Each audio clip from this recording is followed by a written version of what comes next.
বারবার বলা হয়েছে বাংলাদেশের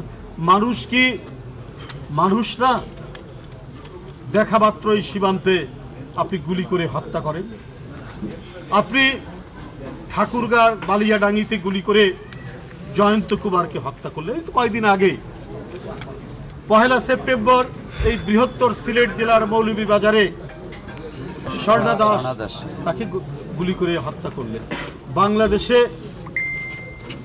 যদি আওয়ামী লীগ বিএনপির মধ্যে কোথাও কখনো মারামারি হয়, তখন আওয়ামী লীগের কোনো নেতা, তার নাম যদি ধনঞ্জয় হয়, তার নাম যদি সুকুমার হয়, এইটাকে দিল্লি এবং ভারতের বিভিন্ন পলিসি মেকাররা সাম্প্রদায়িক দাঙ্গার খেতাব দেন।